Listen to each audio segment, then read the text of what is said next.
UN office here, and very importantly, this is an intergenerational dialogue that takes place as part of a global campaign. So I want to welcome all the participants who are joining us online tonight. So very good evening, and welcome to this women-led intergenerational dialogue. I want to say that we started 4 weeks ago with a very, I would say, interesting and successful International Women's Month, which started with an International Women's Day, where we tried to, put at the center of the debate the need to invest in women to accelerate progress, and of course, progress towards the Sustainable Development Goal. And this IWD month, I would say, witnessed the launch by the UN Deputy Secretary General, Amina Mohamed, of the We the Women campaign. And this is part of a wider initiative which is called the Women Rise for All. You might have heard about that. This is also steered by Amina Mohamed, and for example, Prime Minister Mia Mottley forms part of this initiative. So We the Women is really an endeavor to recognize, in a way, the crucial role that women plays in achieving the Sustainable Development Goals. And we'll have this intergenerational dialogue this evening that gathers women's voices and perspectives. And we're very happy because we are one of the few 9 to 10 countries which have been handpicked to organize one of those debates this evening. So just to say that after this dialogue, there will be sort of report that will be prepared that will feed directly into the preparation of the Pact for the Future that will take place on the side of the General Assembly in September during the UN Summit for the Future. So we're very happy because the voices, the opinions, the thought that we'll gather today will really, hopefully, have an impact on shaping some global policies. And this complements as well a survey that has been ongoing and that will undergo for another 10 days or so to capture, opinions, insight from women and girls on how they believe the future should take into consideration in a different way the needs of the women and girls worldwide. And I'm really glad that we can do this in Barbados because, of course, when we see who is present in the room tonight, we can see that women here have a long history of leadership as well as activisms. So I'm really grateful for your participation because we always want to put at the forefront the voices of Caribbean women of all ages and all backgrounds to ensure that, again, their voices are really reflected. Of course, to achieve gender equality and the SDG 5, but make no mistake, if we want to achieve the Sustainable Development Goal, the gender equality has to be mainstream directly in each and every goal. So we are really discussing here about how to achieve climate change, mitigation, adaptation, reduction of poverty, or fight hunger as well, amongst other things, through this lens of gender equality. And that's why we look forward to hearing from you on how we can make sure that women are more strongly in central decision-making positions. And some of you demonstrate this and really embody this leadership in your day-to-day. So that will be certainly very interesting to understand how it has impacted your lives, how you impact as well your respective communities, but also how we can further make sure that lives of families are properly impacted by the role of the woman. And I remember that during this International Women's Day, one of the core issues that we have discussed is, for example, the unpaid care work and how we need to really solve with appropriate policies this issue that remains really an obstacle to women empowerment and recognition of the important role that they play in society. So this is a safe space to discuss for you. So I don't need to tell you that you can be very open and honest and frank about what you want to say. I don't think I need to encourage you even to speak up, really, because I know you will, and you do it very often. So that will be for us, for sure, a good learning, both from your experience, but of course, from the fresh perspectives that you will bring to us. So thank you again for joining us this evening, and look forward to hearing from you this occasion. Thank you again for joining us.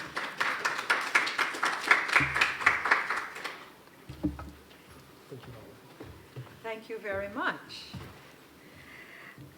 So we have a very full program this afternoon. Thank you very much for that good opening activity, which then just places it in context. So what we are going to do this evening is we are going to have a fireside chat with two people across the generations who will be able to discuss some of the questions that we have raised and put some perspectives on the table. And when they put the perspectives on the table, then we are going to invite members of our group here, I'm not going to say the audience because you're not an audience, to be able to share some of your perspectives on the points that they have raised. And what is it that we are hoping to achieve in this dialogue today? We want to be able to complement the survey results that with qualitative data. Now, Mr. Didier spoke about that survey. I don't know if everyone has done the survey. You would probably have got the link. Very, very probing questions on the perspective that women have on what is happening in our world today. So the discussion is to complement that. And those viewpoints are then going to be woven into the national report. So it's not only Barbados' report, but it's the reports of in the countries where this dialogue is taking place. And those will then form part of the comprehensive global report.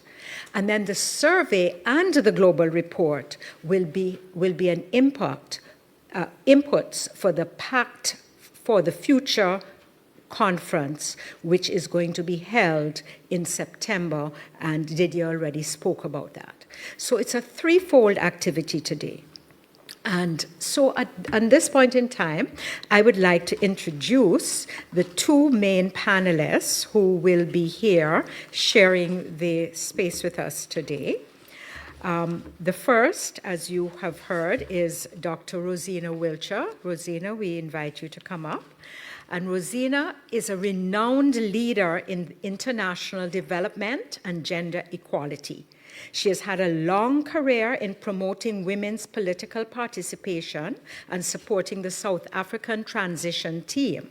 And she has been involved in many different projects, including the Earth Charter drafting and the 1991 World Women's Congress for a Healthy Planet, as well as the UN Conference on Environment and Development, which was held in Rio. She was the first CARICOM advocate for gender justice, and she led the Caribbean multi-country study on gender, masculinity, and violence. She has also served as the UNDP resident representative and was the UN resident coordinator in Barbados and the Eastern Caribbean. And she holds a master's and PhD in political science, a BSc in economics, and guess what? She is committed to, obviously, equality, justice, peace, and care of the earth. So please give a hand to Dr. Rosina Wiltshire. Thank you. Our second speaker is from another generation, a dynamic generation. Gabrielle Gay is the Sustainable Development Champion for Education and the SDGs in the Prime Minister's office in Barbados. She founded the Erline Bradshaw Foundation, and she revolutionized education in the Caribbean. She excelled in English language, literature, sociology, and founded the Gabrielle Gay Award for Excellence in Reading and Literacy Mentorship Program. Gabrielle has initiated 2 new programs, FAMLEX and FAMSTEM. That's Women in the Law and Women in STEM cohorts, providing mentorship, mental health, education, and internship opportunities. She's also the first Barbadian Environmental Conservation Trust Ambassador of 2022 and the Caribbean Regional Youth Strategic Advisor. And she has had over 18 years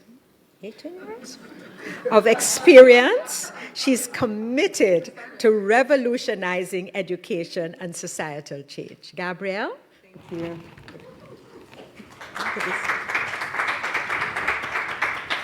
So these will be our panelists, and I have a number of questions to ask them.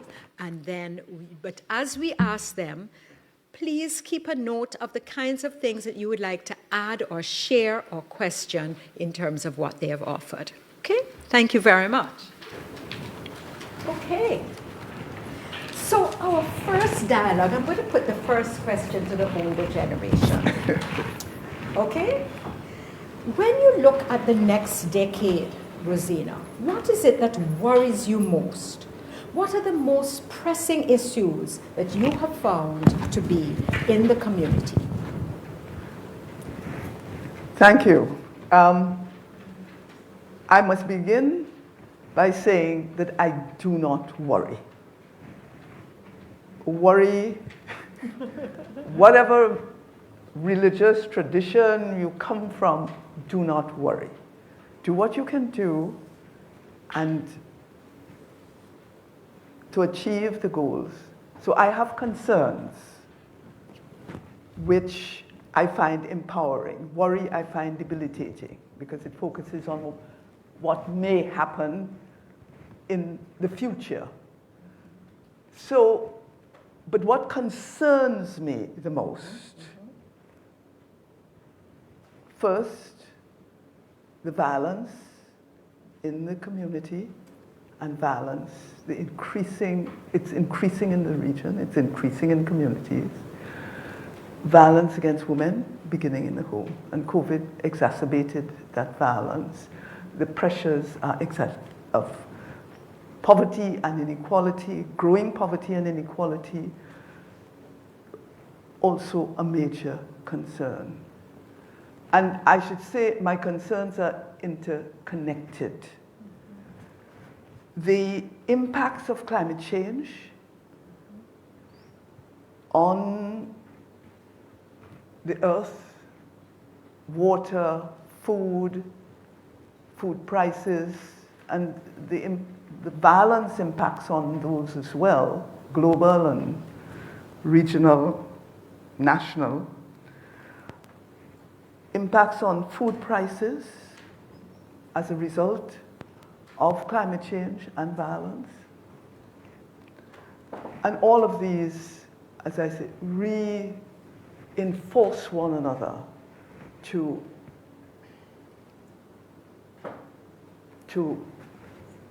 amplify the impacts on those who are marginalized and poorest.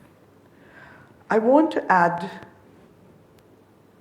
another, which is the growing addiction of people in the community of all age, beginning with the very young, to social media, which has a lot of potential for positive communication.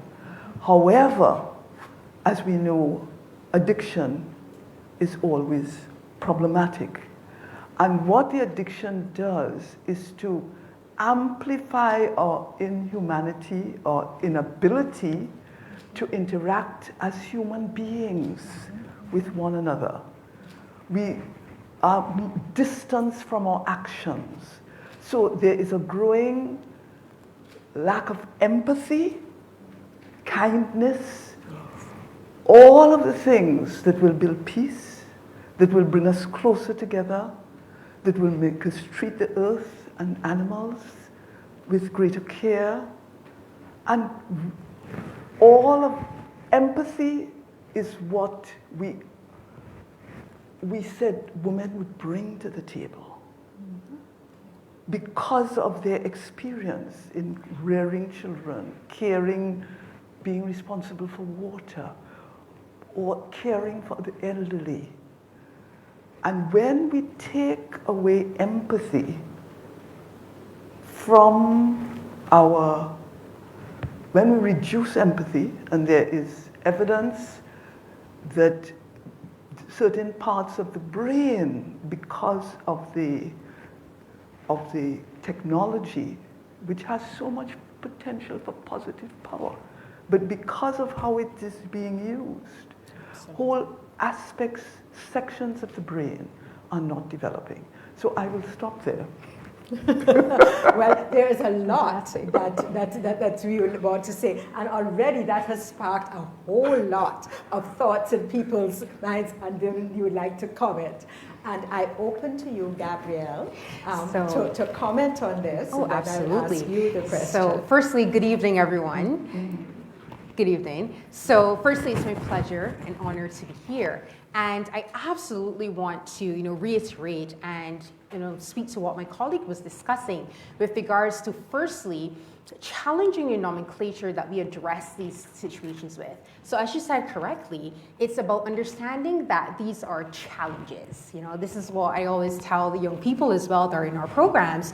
We never necessarily have problems, we have challenges, because all challenges can be overcome. So in forming my mind towards this conversation, most worthy conversation this evening, the three main challenges that instantly came to the fore for me was, firstly, of course, education. Everyone knows that is my love. From 13 years old, spearheading efforts in education.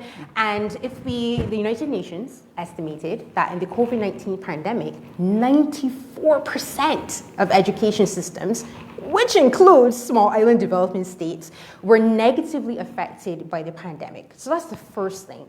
How are we working towards preventing these issues in the future, along with mitigating and adapting, right, for the problems that or the challenges we already have? Then secondly, climate justice. Now, as you would note, I didn't say climate action because, I am in law school, so I'm focused very much on the justice part of it. Because I always say that true change is a marriage, right, between grassroots efforts, between all of these incredible events, but also between regulation. Because we have to create, as you were saying, a marriage and an intersectionality between the action that's being done on the ground and then the ones with the power and the ones that actually create the change on a legal level. And then thirdly and finally, my third challenge would be the quick rise of artificial intelligence, AI, crypto. This phenomenon is sweeping the world, and it's quickly, sweeping the Caribbean and small island developing states as well. How prepared are we for this? Are we truly estimating the climate impacts, the criminal impacts of artificial intelligence? I'll talk a little bit about that later on. And then how are we seeking, because my perspective is always a futurist perspective. I tell people that all the time. I'm an education, not just an education leader, but an education futurist. So while we're working on the solutions, how are we developing a preventative methodology and educational mindset to prepare our generations and the ones before who may be slightly resistant to these technological changes, so that at the end of the day, SIDS are fully prepared because, and I'll say my final point, women, right? When it comes to the AI revolution and it comes to technologically based crime, we are actually doubly more affected while being the least perpetrators of these crimes. So those are the three challenges that instantly come to mind when thinking about we the women and the challenges in the world today. And on that point, I would like to say, so fine, so those are the challenges. What are your hopes? Mm-hmm. What excites you? Mm-hmm. What are the things that give you, what are the solutions that you would like to share that to address some of these challenges? Thank you, Norma. This is my favorite part of any discussion because, honestly, and I'm telling you, all of us in here, we've been to quite a few workshops. Mm-hmm. We've done the summits. Mm-hmm. We've done the workshops. And sometimes it can become an echo chamber. We spend a lot of hours hearing about what is wrong. So what are these solutions? So, let's discuss some of the solutions that we've put in place, not only at UN, but also in government governments and around the world. So I'm happy you point that out, because another point I actually was to append to my climate point, that challenge I mentioned earlier, was the fact that women actually make up over 50% of migrants around the world. And climate migration is something that is going to be a huge issue and challenge for the Caribbean and small island developing states in general, as the world progresses, as we fight to get the 1.5 to stay alive, as we work towards these things, the climate crisis is still happening. So, solutions. Firstly, I am huge on regulatory compliance. As I mentioned in my first point, we can have all the protests, we can have all of the workshops, we can have these incredible, wonderful, flowery dialogues. But if there's not an intersectionality between these comments and between these issues and the actual change makers, then nothing actually occurs. So the first solution, firstly, is to make education more accessible. The government of Barbados has actually started this in many ways. Many of you may be familiar with the National Transformation Initiative, where the government has actually provided free of charge multiple courses in many different disciplines. Because education is not just, the usual standard medicine, law, all these different things. It's also life skills. It's also about micro-entrepreneurs. It's also learning about disabilities, inclusion. And all these are things that are being hosted on the NTI platform free of charge for all individuals, particularly women, and I know this will particularly benefit women who are in what I should say a vulnerable socioeconomic bracket, who may not be able to pay for classes, but they're able to access. So by having greater access to education is our first solution. Then secondly, I believe there must be a greater partnership between governments, United Nations, and the third sector. Because let's just be real. None of these factions can do it on their own. Let's be honest. Governments, they cannot do it on their own. Third sector by themselves, under-resourced, right? A lot of them are understaffed. In many ways, cannot do it on their own, right? And then United Nations as well. They can tell you budgets for different things. There's so much behind the scenes that goes into creating successful initiatives. They also cannot do it on their own. So what does that mean? That means that we must come together and have unity and work together. At our foundation, we have the FemLex cohort. As I said, I am passionate about regulatory compliance for progress, where it's the first and largest and only legal mentorship program of its kind in the Caribbean, where we bring together the brightest minds in law, politics, women students at all stages, attorneys as well, and we bring them together, package them with mentors, right? Certified in the key areas such as climate justice, technology, AI, and teach them on how to think for the future, because Norma, question for you. This is not a trick question, right? There's no wrong answer here. No wrong answer. On the scale of 1 to 10, tell me how many law students, right? These are people who are going to be writing the law, these are people who are going to be administering justice, believe that environmental law and they believe that technology law is important. Any number, 1 to 10. I would think that it's probably about 5 or 6. Norma says 5. Let's get more numbers very quickly. Anyone? For the audience. It's not a trick question. There's no wrong answer here. 3. 7. One more. 10. My question would be, in this Caribbean space? Yes, In this Caribbean Caribbean space. space. Yes. About 2 or 3. Okay, great. So in 2016, Impact Justice created a survey. They interviewed law students from Trinidad, Jamaica, around the entire Caribbean about what they believed where the legal profession was going and what was important. And ladies and gentlemen, they talked about, one of the questions was, what are the subjects that you deem to be important, right, for the next generation? And I can tell you with regards to technology and with regards to climate, anything climate related, the grand total was 0. Yes, you can look it up. It was not mentioned. Intellectual property, criminal, these things were mentioned, but there was no mention of environment, and these are law students in the Caribbean. And the thing about it, a lot of these students are also female, right? And women in the study. So what is this saying? There's a disconnect somehow between what we are actually experiencing, our lived experiences, and what we're actually teaching and what we're actually promulgating to our youth. And what's scarier is that these individuals, myself excluded because I'm a law student, but not me, I didn't do the survey, and I'm very passionate, right? But what I'm saying is that these are the individuals that are the next generation. So that means that for solutions with the feminist cohort, we had the first ever climate justice cohort teaching and sensitizing and raising the next generation of environmentally conscious lawyers. And also we'll be going into tech to also teach them the necessity of technology and the way it disproportionately affects women and persons in SIDS. And finally, I'll say that solutions also have to come at the policy level and the education system as well. Once again, currently at the University of the West Indies, Cape Hill, there are no legal technology subjects taught either. So we have a situation where technology and crime, technology-based crime, is disproportionately affecting women. We have a situation where the climate crisis will disproportionately affect women as well. And then we have students and individuals who are deemed to be at the highest level of academia who are not prepared.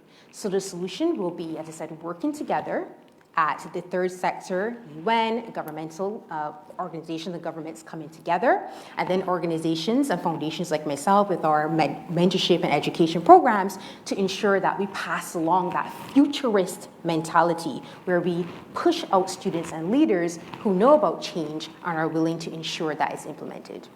Thank you very much, Gabrielle. You've said a big mouthful there. That is just so much, because this is such a rich dialogue, and for each piece we could have a whole discussion. And I'm going to use that to segue again to say, what do you think, Rosina, are some of the issues that the international community needs to prioritize? And you can link that back to what are the solutions that give you hope. Well, the solution, I want to say, having the passion, young people, like Gabrielle, as passionate and clear, gives me hope. Okay. And there are others like her, and that is so wonderful to see, because I know that the future is in good hands. The education, I want to come back to that education issue, because both locally and globally, we need to rethink what we are educating for. Yes, we need the expanded subject matter, and however, one of the areas that we have to prioritize is building greater empathy as a core dimension of the curriculum. Kindness, self-discipline, self-control. These, if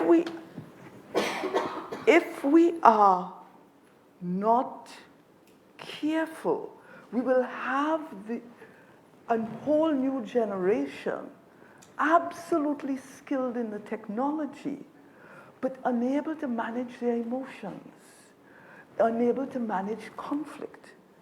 And these, to me, our educational system, locally and globally, has to reposition itself away from exams on mere subject matter into creating and building better citizens, better people, more empathetic people. And that, the boys, right now, the socialization of boys from early, and that is across this region and globally, is that manhood is about strength, power, control. So all of shift. we have to shift. So what represents a good human being. What represents a good man is what represents a good human being. Kind, caring, loving. And those values will infuse the AI, because AI, if right now we are building AI with the same values of power and control, of the same patriarchal values that inform the problems that we are trying to address. We cannot do the same thing and expect different results. So I would say giving the international community needs to put more emphasis on putting more women in positions of power and leadership. It is, I mean, when you look across the board, there's progress being made. Yes. And I have to say, the hope is that there's progress being made in awareness of the need to empower women, and the UN is doing some good work. And there is also greater awareness of the need to care for this earth, which is our home. Okay. So the awareness is there, but the tools, both value-based and policy-based, which inform our education or policy, need to be in sync with our goals and our vision. And that leads right into the next question, the next point that we want to raise is, how do you get women's voice and influence to be able to help to shape that future? What is it that you want the global leaders to do to help to move a different conversation for, which will facilitate the change that we're looking for? And okay, so firstly, I do believe that the way that we do that and have women's voices is firstly just changing the way that we approach these type of events where these change makers are present. So for example, literally, I almost call it like serendipity or situational irony. This morning I was on LinkedIn and a viral post of a young lady, and she was speaking to the fact that she received an invitation to ECOSOC forum, but unfortunately they asked for it to be self-funded, right? And when she posted that, then multiple young people underneath, and funny thing about it, when you looked at the ratio, mostly women as well, were stating the fact that they did not have the money to attend these things. They were at the intersection of vulnerability, being women, many of them women of color from small island developing states, but doing incredible grassroots work, having fantastic, foundations and efforts and initiatives, but the barrier to getting to these events was finances. So my first thing is funding. And I know that speaking about money gets people uncomfortable, particularly in the Caribbean, but somebody has to say it, so guess what? I guess that will be me, right? There has to be a greater stress on funding for women-led initiatives, as well as women-led initiatives from small island developing states. And when I was reading through this Summit of the Future proposals and the varying in messaging and whatnot around the We the Women dialogue and around the event, that was one of the key subtopics that they presented in the proposal, the need for greater funding. Because at the end of the day, it's wonderful to have, as I said, these echo chambers, but that's what they become, echo chambers, when we have the individuals who are doing the work on the ground who simply cannot afford to be there. And this is echoed at COP28 every single year. We have multiple activists, indigenous, all of them, as you recognize, many of them, a large ratio of them being women. And they're the intersectionality of being women of color, having grassroots initiatives coming from developing countries or from minority communities within developed countries. And it is the same tune every single year. Where is the funding? So how can global leaders assist? Well, that's where we go. We go back to policy. We sit together we figure out, have consultations with the individuals who are actually being affected, and we say, how can we develop funding mechanisms that also take into account the various challenges that these rural and urban communities have, going back to technology again, how can we create funding opportunities for these individuals so that they can attend and then create and eliminate the barriers between themselves and the global leaders. And I will say, as myself, as a young person, I've been doing this since I was 13 years old, and that still is always the issue, right? Ensuring that you have proper funding. So global leaders, when you're creating an initiative, you're creating these committees, you are doing all of this in many ways, it seems to be virtue signaling. Remember, if I'm creating a committee, let's create a budget for it, right? Even if it's modest, even if it's not anything with regards to payments, stipend, let's create a budget for the work that they're doing. And my final point, and it is possible because the UNDP, they have the AIS program. I'm also the AIS ambassador for Barbados. And what they did for each ambassador from small and developing states and AIS countries, they provided a budget for us to do work with them, and it was extremely successful, and we actually collected and eradicated over 78 tons of waste in our project with them in 2023. So that just goes to show the power of connection between the leaders at the top, along with the funding for change. Funding for change, leaders at the top, and getting women's voices to be heard in the mix in many different ways. Correct. I don't know if there's something that you would like to add on this score. Well, I think that it's critical. But when we talk about that, I mean, I still think that 75 years after the creation of the UN, there has been no woman at the helm. If you look at, I mean, there's across the board, when you look at some of these fora, it is still male-dominated voices at the top. So we should not have to talk about how do we get the marginalized and women's voices onto the table. It should be an integral part of the agenda rather than an add-on. So I want these issues to be front and center of the framework for action at all levels. Women's voices, not just as an addition, but as a core part. In Beijing, we talked about and committed to 1/3 women in leadership. It is still a goal. And it was at least. There's progress, but we are still moving much too slowly.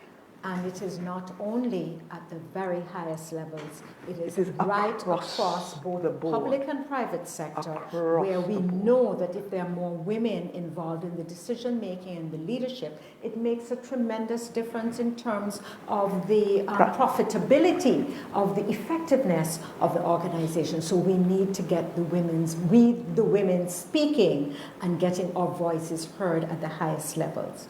Priorities change. Priorities change. And I just wanted to move forward with another issue in terms of, we have a significant crisis, and you have both alluded to it, in terms of food, fuel, finance, which have affected the livelihood of women and their families. Is there anything else that you would like to suggest as a strategy to support and deal with the vulnerable populations? You've mentioned some things, and I'd like to find out if there's anything specific that you would like to add as well.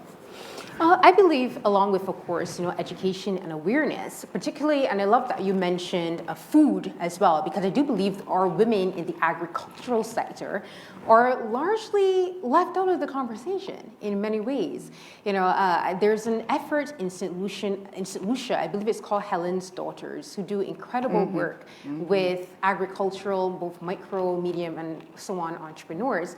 And I would love to see something like that further replicated here in Barbados. I know so many amazing agricultural entrepreneurs, and I do believe that they can have a bigger voice. So with regards to that, I do believe greater education and awareness on our women in the agricultural sector. I do believe also an injection of attention to agriculture as a career in food and whatnot into the syllabus. And that is happening. We are having a slow transition in our education curricula.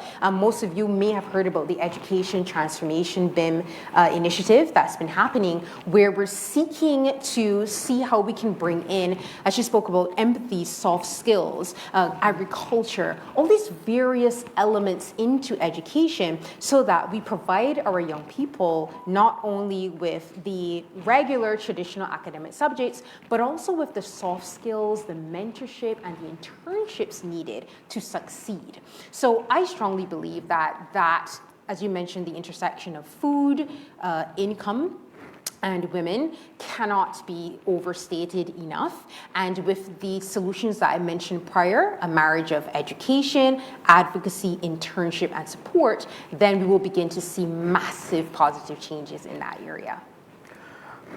For me, so I want to You're add. welcome. Go right ahead. I want to add to what she has said, because to me, the actions have to be local and global.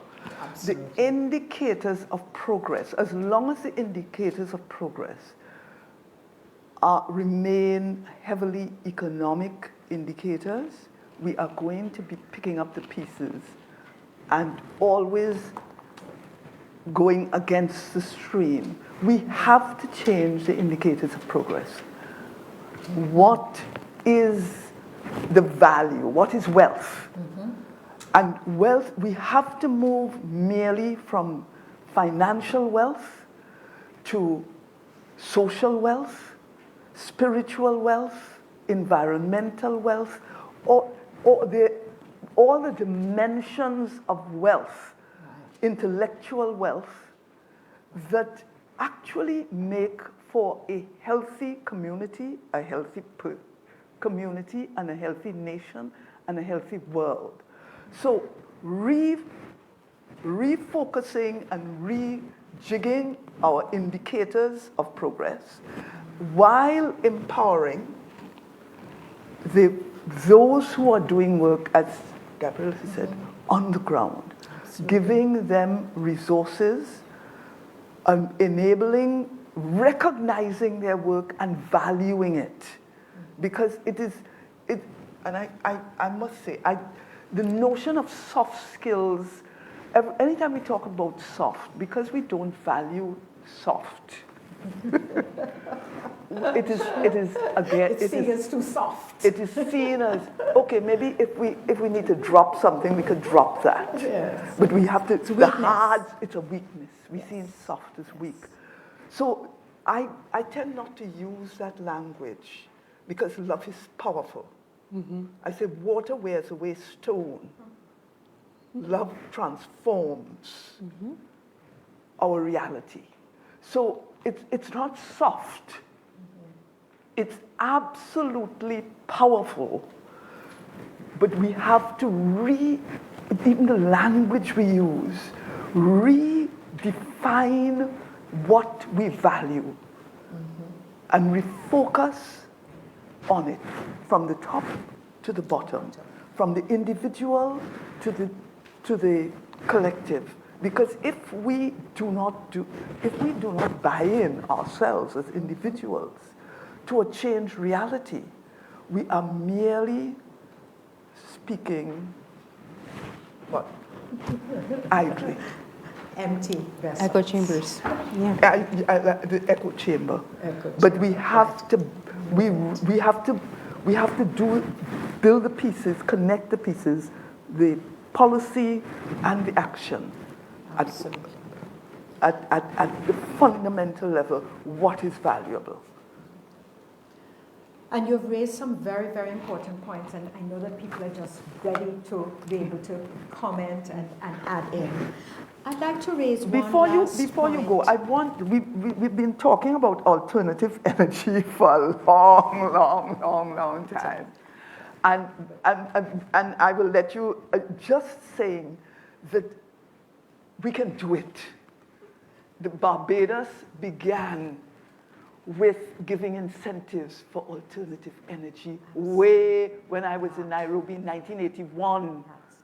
Barbados was, Oliver Headley, he wasn't in the official conference, but Barbados in the Caribbean was in the lead. Let us do it.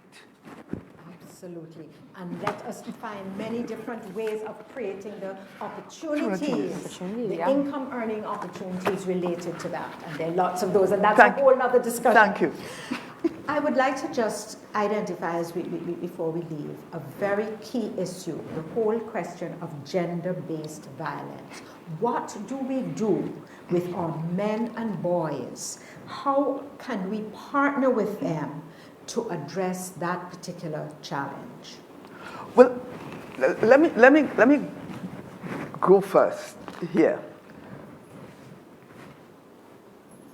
You mentioned that I was the gender advisor for CARICOM, and in that capacity, I did this study of over 1,000 young boys and girls across the region on what it was to be men, what they understood by manhood. And it was all about being buff, being sportsmanlike, being tough.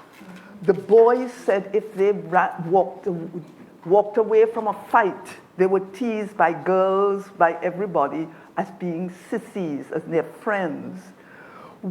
So we have to shift our socialization of our boys. We have to tell the boys crying is a sign of strength. It is not a sign of weakness. They have to be able to express and develop and be in touch with their emotions. And so it is not, so it's women and men, because all of us are part of the boys said they felt as if they were in boxes.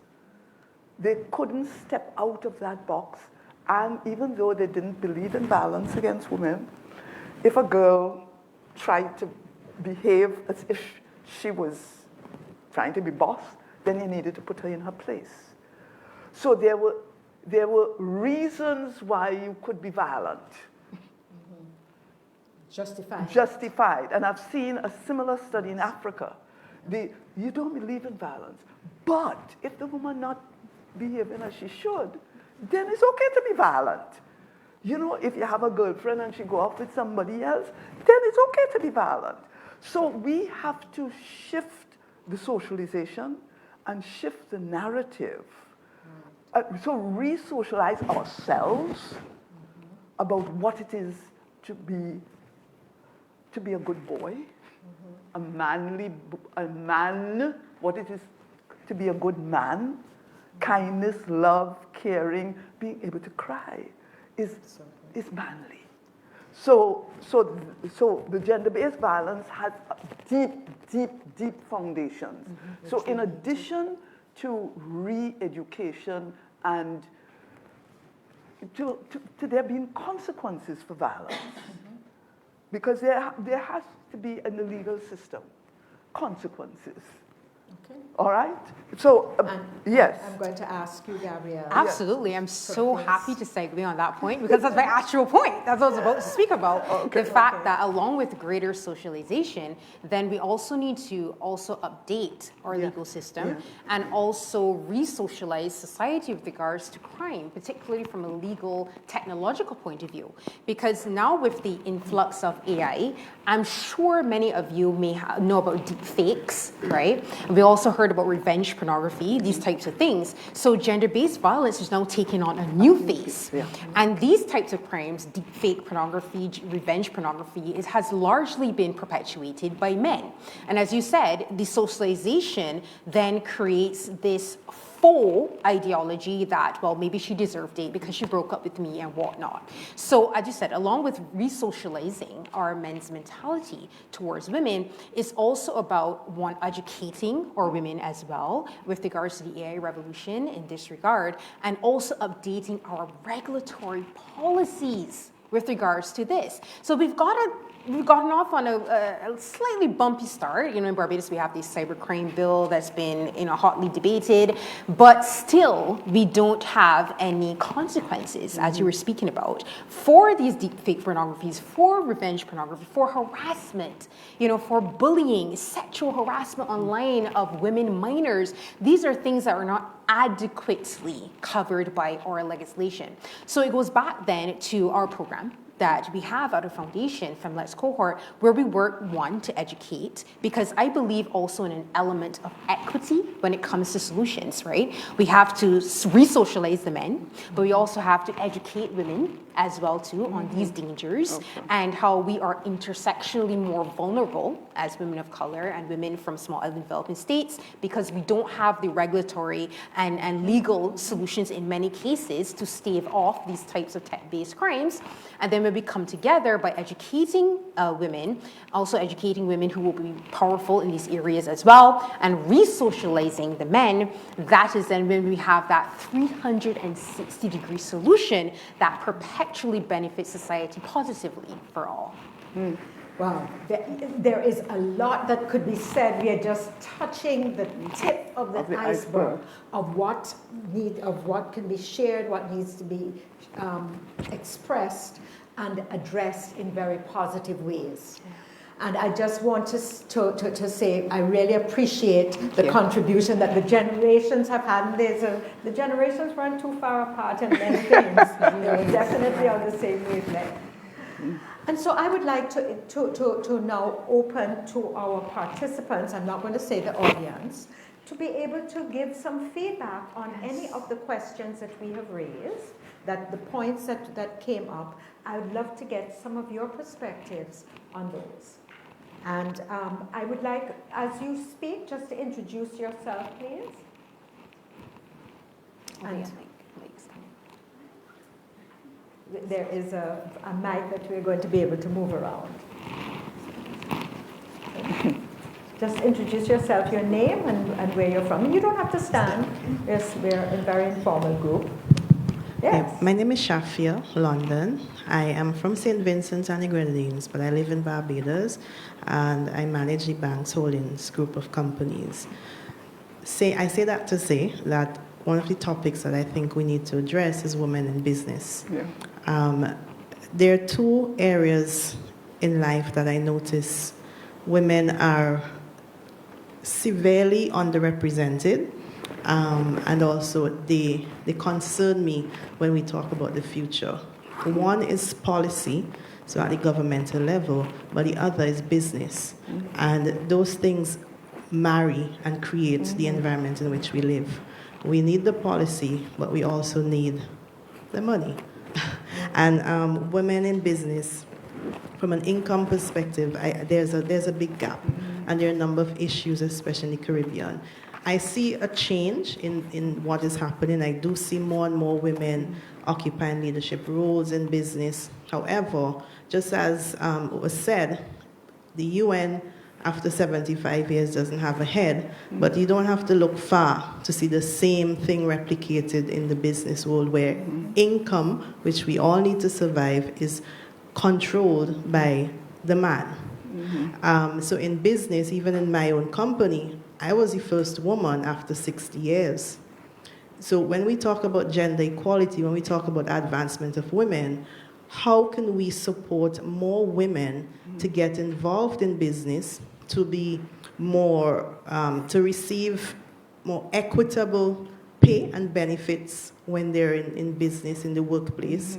How could we encourage young girls even to get more involved in entrepreneurship, to access funding, to become not just business managers, but also entrepreneurs. What support structures do we have to support that? And it is poorly lacking, I would say, to be frank.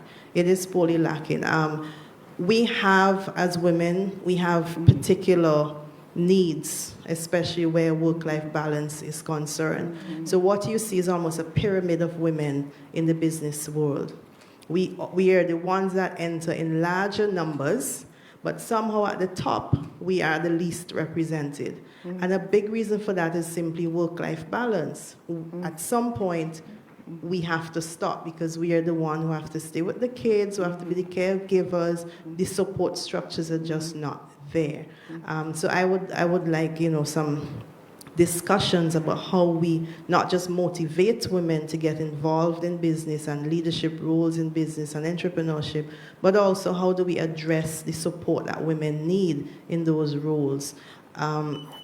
In St. Vincent, so I say I live in Barbados, I've lived there for 7 years, but I attended a girls' high school. It's actually called a girls' high school, but it's a girls' high school. And we started a program. I started a program just 3 years ago, and it's called a business challenge.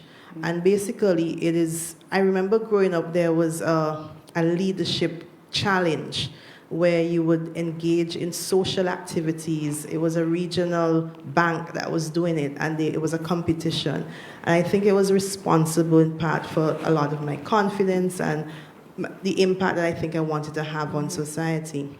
So I developed this business challenge for young girls, where for a term they have to come up with a business idea. I fund it, so you get $300. It's a lot for a high school student, and you have to turn that into a profit. 50% goes back to the school for fundraising, and we call that the tax, and 50% you get to keep to do whatever. It has generated so much excitement.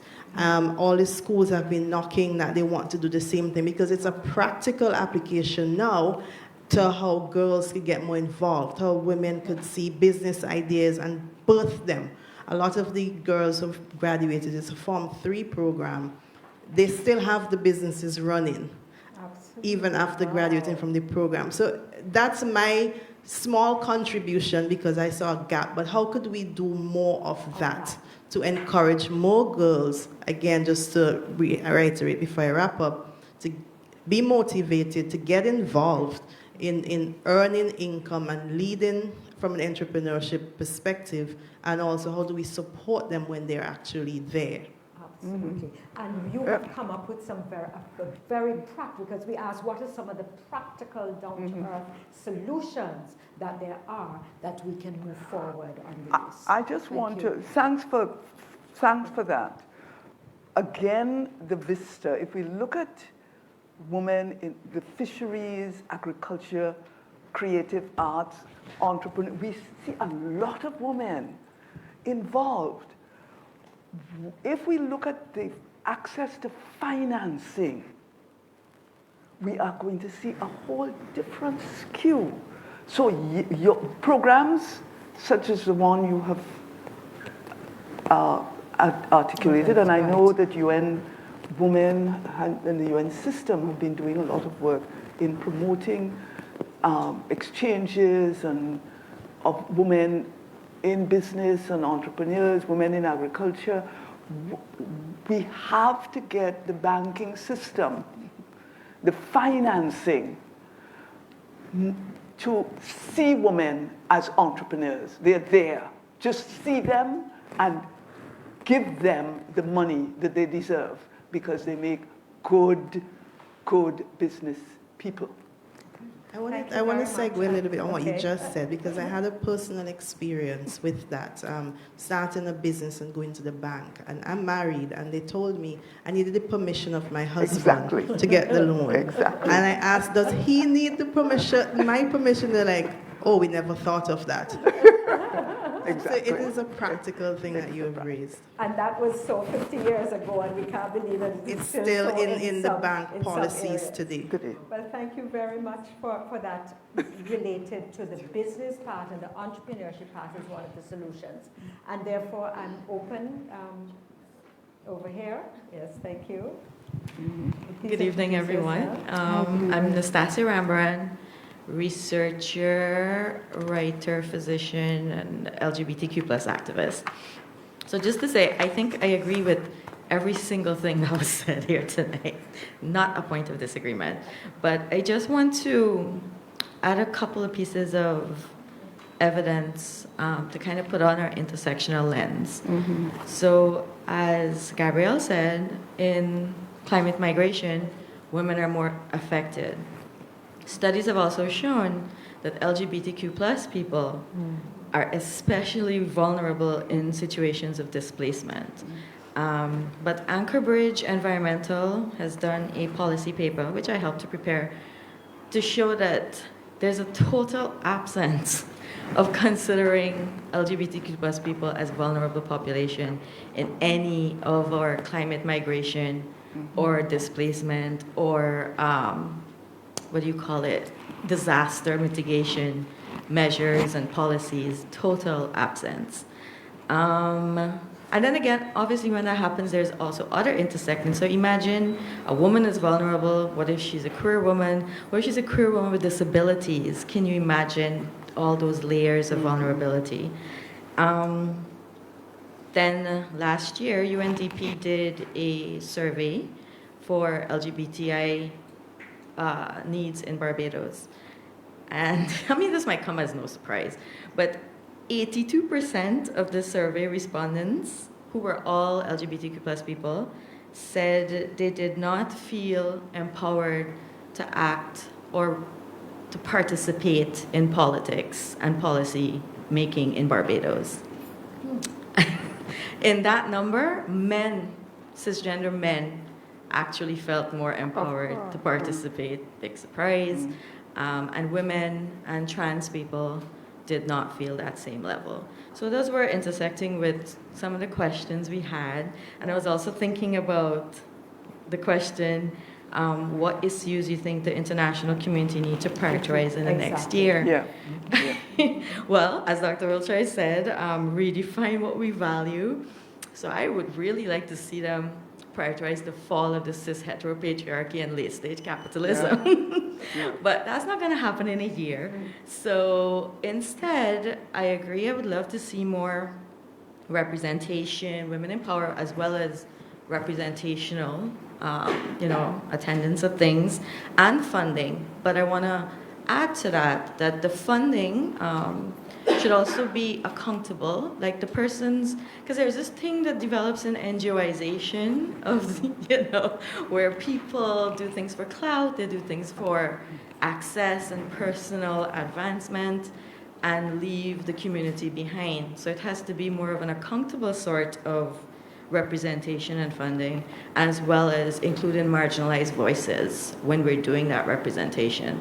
Please consider all of the intersections. Absolutely. May I append her point, please? Absolutely. And I absolutely loved your contribution, also with regards to the transparency, because you're absolutely correct. There's so many, once again, as I love to call them, echo chambers and meetings and whatnot. And we never actually, when I say we, I'm speaking with regards to the general public, with regards to, as we noted, there's a pyramid. So the large cross-section of the public who is actually affected by a lot of these things, we never really hear about the outcomes. You have to be within the UN circuit, or like myself, a very intrinsically motivated person to research and discover and seek out this information. But I do believe that there needs to be an essence of realism when we're developing policies and the distribution of that information. Just because you publish a report doesn't mean that, for example, let's say it targets youth.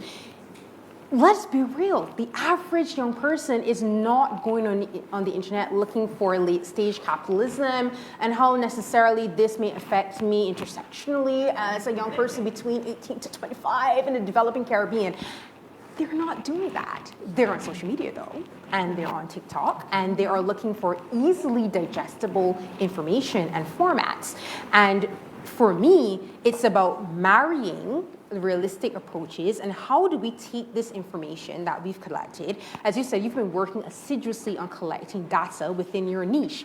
How do we create and provide this information in accessible formats? Are we doing enough on social media? And these are questions that we have to ask, I say, ourselves. And as in, I can speak, so for example, I said I never talk about things unless we talk about ourselves, right? At the Early and Bradshaw Foundation, anybody can tell you. You can Google Gabrielle Gay right now, and you will see that we've actively used social media as a way. We reach over 10 million people on social media, right? All right, across the world, not just in the Caribbean. And that's by creating education and creating an image for education and awareness in a way that translates and really works and really inspires people, right, across the world. So for us, and I say us meaning government, UN, third sector, it's about, firstly, I just said, responsibility for transparency, and then placing that information in the areas that the people who are affected and vulnerable will find it and find it easily, right? And that, I believe, will solve a lot of the issues that you just discussed as well. Absolutely. And if you don't, I would really want to move on because there are a number of people who have joined us, and I'd like, especially we recognize a number of people here. I'd like to recognize Senator Crystal Haynes, and thank you very much for joining us this evening. We have had some very robust sharing and presentation on some very key issues that impact us. And since you have the mic, we're very happy to share anything, speak on any of the issues that we were discussing. First off, thank you for acknowledging me. I'm not very attached to the role that I hold, even though it's been 6 years. I call myself an accidental politician. It's not something that I sought out, but I'm grateful for the opportunity and the platform. Unfortunately, I had 2 other meetings that coincided with this, so I kind of had to, they were stacked on top of the next, but I had to get here. I came in time to hear Nastasia's talk about the fact that women and LGBTQ trans and gender minority groups, they tend to feel like they don't have a space in Parliament and so on. And it's something that I can relate to. I became a parliamentarian at 32. You would know the Senate here is an appointed position, so it's not something I put myself forward for. I was getting ready for a funeral and got a call on a Saturday afternoon, and the next Wednesday I was being sworn in. But at the same time, I will acknowledge, even with a woman prime minister and a woman president and all of these things, it's been very, very interesting to be there in that space because, the expectation would be naturally that you would expect so many things to change so fast because of, a record number of women in Parliament and all of these groundbreaking things happening. But it definitely is a process.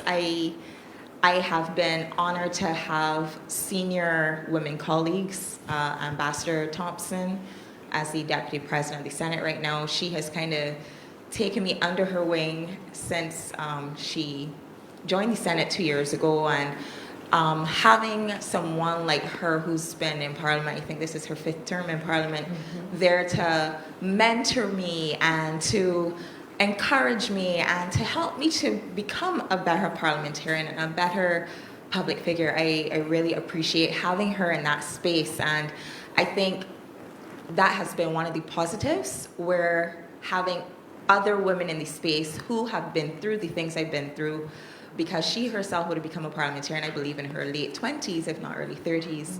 I feel very fortunate to have someone with that level of experience kind of say, okay, there's some things we need to work on, or I see your potential and I'm here to support you in your journey and your growth. But then at the same time, I've also come to see, there's a challenge with identity politics, where we think that just because a woman is in a role or in a space that things are going to change, or just because minorities occupying a space that they will represent on behalf of the community that they're a part of. I've learned, disappointingly, not every woman is a feminist. Not every woman will use their platform in the way that you would expect them to. But at the end of the day, what I've realized is that my responsibility and the way that I've taken it on is that I said, for the time that I serve in this role, because I understand as well, you go as quickly as you come.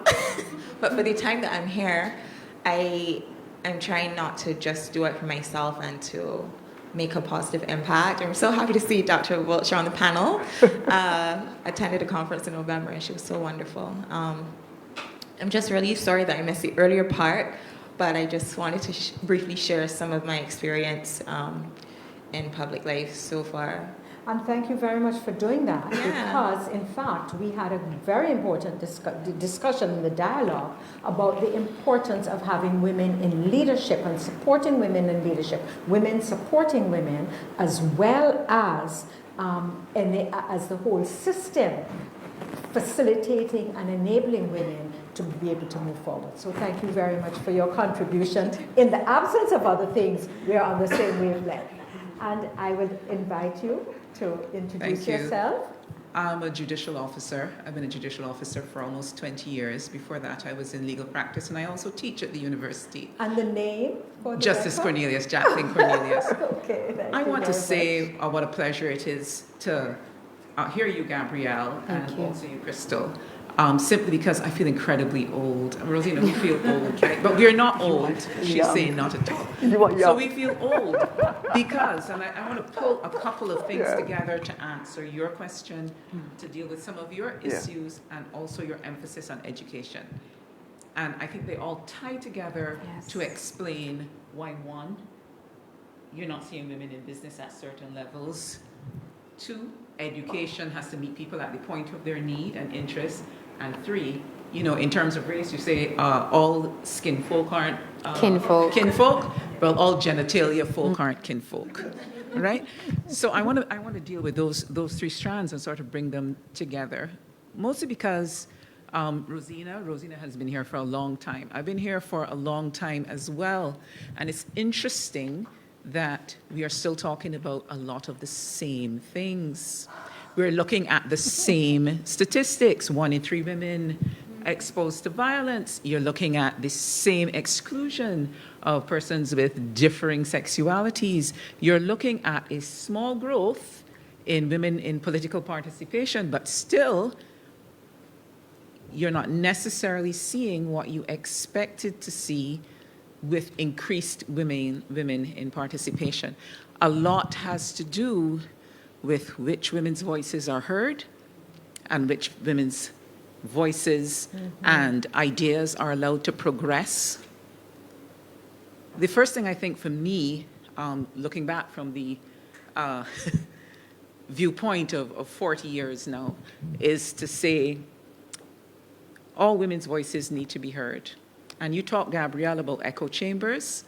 I have seen over time that we ourselves as women have restricted the voices that we want to hear. At one point, we only want to hear one set of voices. Another time, we only want to hear one set of voices. There are women who we just don't think know what they're doing or know what they're saying. All women's voices need to be heard. All women, which means that for those, there are many women who have a very narrow view of womanhood. All women's voices need to be heard. So all women's ideas need to contend. So that's the first thing. So I would like to say, from my perspective, there are many things that I did not expect to be seeing again. I did not expect this unraveling of human rights and women's reproductive rights. I would never have imagined that at my age, I would really seriously have to be concerned about whether my daughter, if she goes to university in the United States, would have to fight. I mean, this is a real issue. Might be forced to bear a child that she may not necessarily want to bear. It never occurred to me. I thought that was a battle that was behind us. But for the perceptive among us, we always knew that when human rights started to roll back, they would start with the very personhood of women. as the most vulnerable. And they would start with poor women, because believe me, rich women are going to continue everywhere in the world to have their full reproductive rights. So this is really only going to affect the poorest, the blackest, the brownest. So that's the first thing. I didn't expect to see that.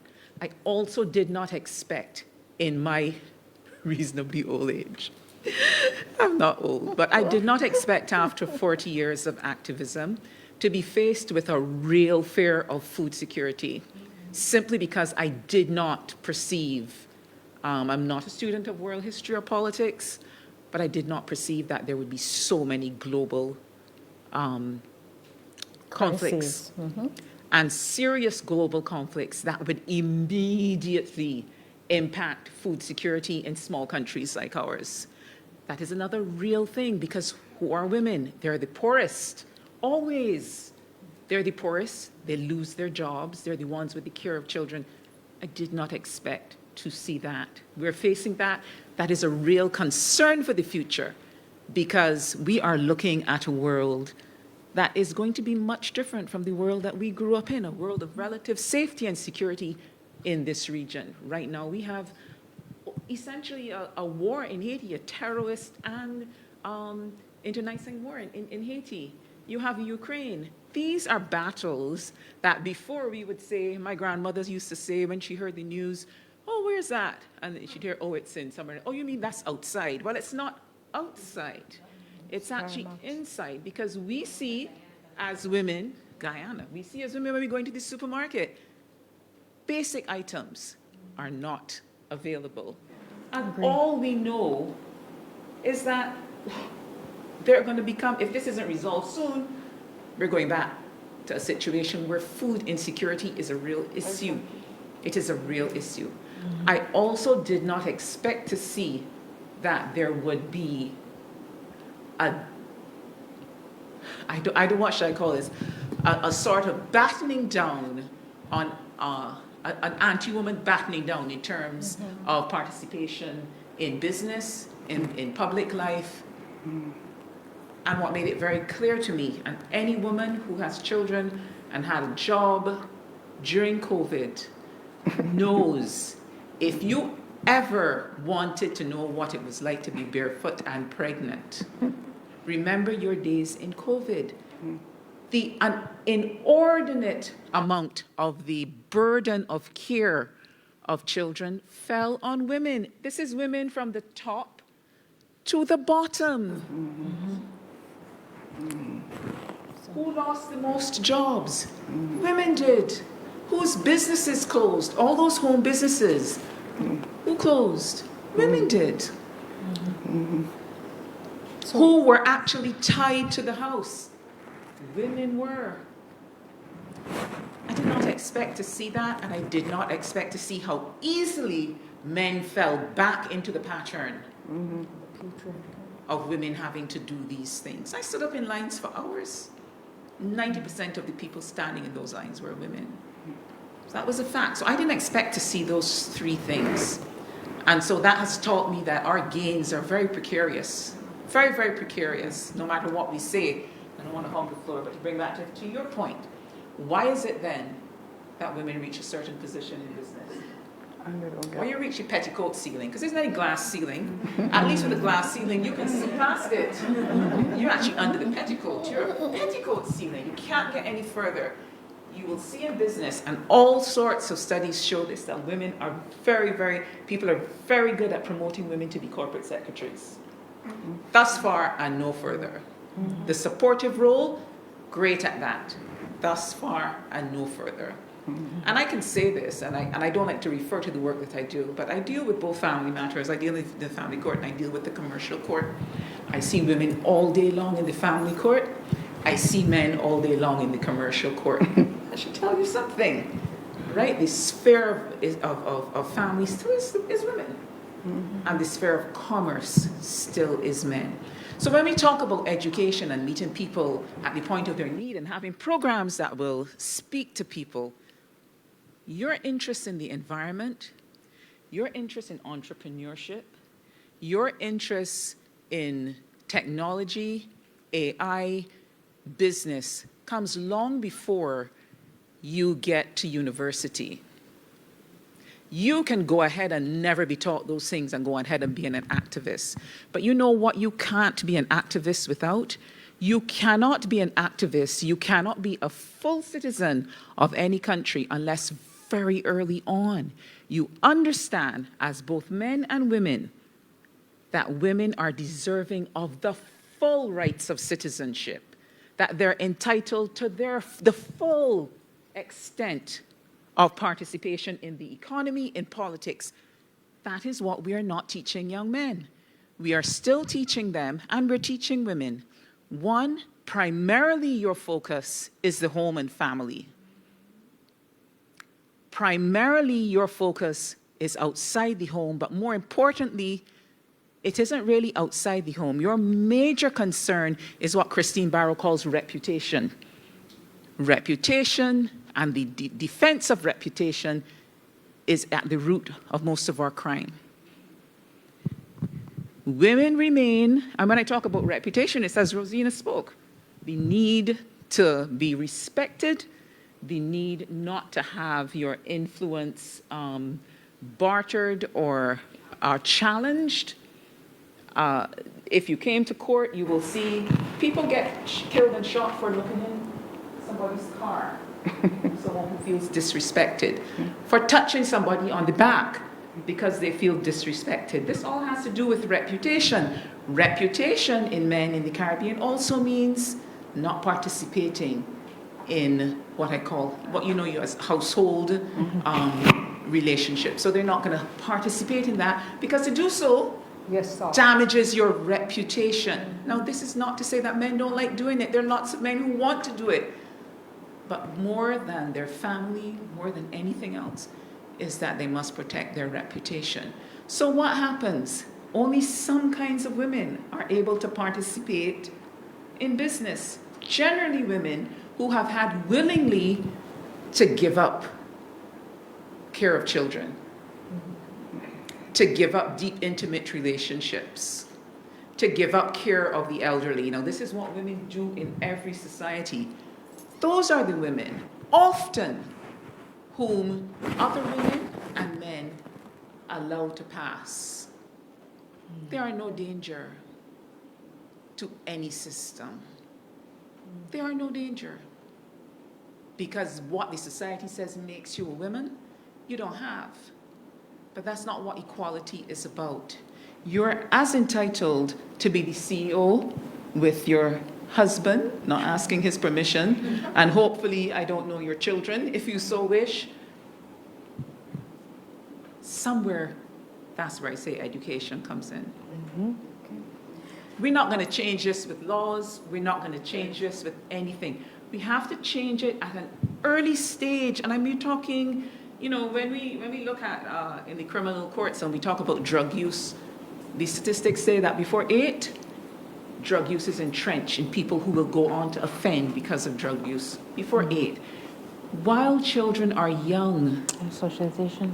That's socialization. And we're not talking about soft skills. We are talking about what it means to be a human being. When you understand what it means to be a human being, you say to yourself, humanity does not embrace violence. Humanity protects the environment. That essence is what, to me, we have to concentrate on and deal with. We had a lot of factors before the church, very strong moral code, very strong Judeo-Christian ethics. Those things helped us. But this is a new generation, especially post-COVID, and technology isn't going anywhere. Excuse me, ladies and gentlemen. Did we say that we just had a short time? We started late. Over time, and there is so much more to say. Yes. Is there any before we move to you? Is there anyone else from the audience who would? All I want to say is I'm so glad to hear of you. I don't understand. I teach and I'm in law. I haven't heard about you. We'll have a conversation. We will have a conversation. Sorry, I would just ask, is there anyone else? Could you, and we just ask you to be very good because this is going to take one second. I totally agree with you, and I think we have to realize that this is essentially the teaching of gender stereotypes that we are perpetuating, and this, how precarious, you linked all the rolling back of reproductive rights, it's all interlinked. The anti-LGBTQ people, the anti-CSE people, anti-abortion people, they are insanely well-funded and on a mission to roll back everything and continue gender stereotypes. So just to be aware of that. Well, we have had a very intense, productive, useful, meaningful, thought-provoking, stimulating dialogue. And this is a forum for women, but I am sure that the gentlemen have some very key perspectives out of this. But we will allow you to share that on the informal basis, not necessarily in this particular forum, which is highlighting Women Speak. We the Women, the Fireside Chat. We have had a very, very intense and thought-provoking period together. I thank you all. And before we close, I'm going to give the last word. And should we give the last word to the elder or the younger? We can split it. You go ahead first. You can split it. You can share. Okay, so equity, right? No, both of them. Yeah. But one will have the last, and one will then have the. Oh, you want to know who has the last? I'm happy to be here, and really pleased at what has emerged. Because Jackie, you are the essence is of our humanity, which is why I put so much emphasis on education, because having been in this, doing this work for so long, getting the laws, seeing the advances, what has become very clear to me is what you say will take a long time, but we have to start. We have to start with ourselves. What are our values? What do we value? How are we socializing our young boys or grandchildren or children? What are we telling our children, boys and girls, about who they are and what is important? What is the essence of their being and their strength and their value? What are we telling them? And how are we making a difference? Because the difference has to start with each one of us. We have to take responsibility, which is why I say it has to be the individual and the collective, the local and the global. Otherwise, we are going to be the next 60 years having the same conversation because we have refused to tackle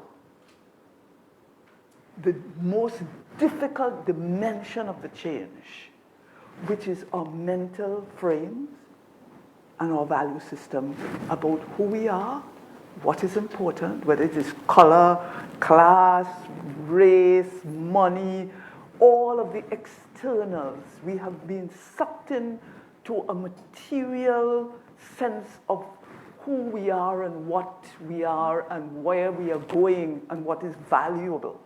And until we transform that, beginning with ourselves, we will not see the justice, equality, and peace for all and care of the earth, which is our home. Thank you. Wow, thank you very much, Rosina.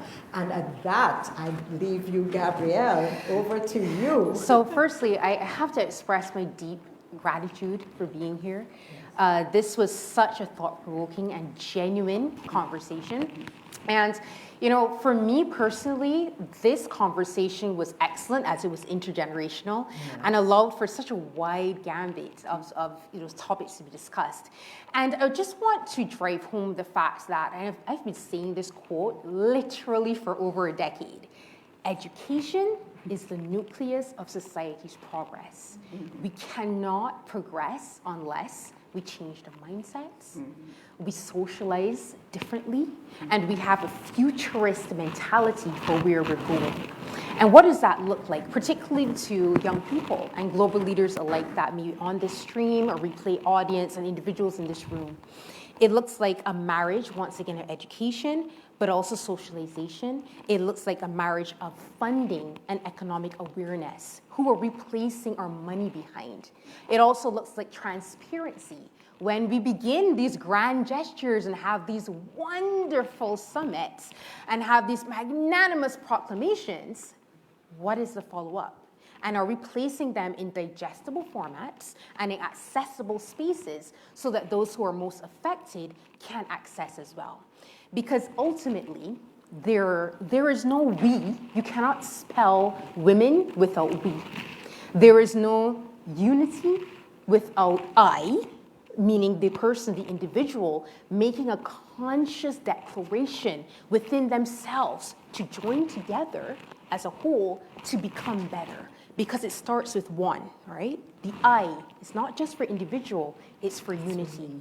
And then when we change the mindsets, we get the funding and economic, needed, right? Backings are needed. We ensure that women, as well as men, because equity is important and allyship is important, come together, then we will have the perpetual progress that is needed once we cultivate those futurist positive mindsets for good. Wow. Thank you. I think that we should give not only our panelists a hand, but all of you that are here. Thank you so much for this dialogue. And as I indicated, we started late, so we're ending a little bit later, but this is not the end because there is a special time afterwards where we would like to have some brief interviews with some of you. The videographer is here, and you can just say just a few words, 30 seconds, on what you have taken out of this, what sticks with you, what is still very much on the top of your mind. So who are the videographers? There you are, okay. And he'll be moving around and interviewing people, but we are not going to all sit down and wait for him to interview the one. He will find them, find us wherever we are. But I'd like to just remind you that there are refreshments outside, delicious looking and tasting refreshments for you to, as we close off. So once again, ladies and gentlemen, it was my pleasure here to be part of this process. I would like to identify our colleague from Paradigm Consultants, of which I'm part of that team, myself and Rashad, who is in the corner, but taking very important notes as we move forward with this. And remember that the focus of this is to complement the survey, which was very comprehensive, brought up a lot of the issues, but this dialogue has extended it and made it real for us in our Caribbean space, in our country, or in our developing country space, as we seek to move forward to have women's voice be heard more clearly at every level of our society. So thank you very much for being here this afternoon, and enjoy the networking, the interaction, the food, and let's get some of your thoughts as we move forward. Yeah, and thank you very much. Sorry, I also want to say especially to the men. Thank you to you. I want to. You men, I normally would not agree to men being silent anywhere, but I had to give way to the chairperson because for me, it is about equality, justice, and peace. Definitely. So I want to hear you all talking on Friday. Thank you very much.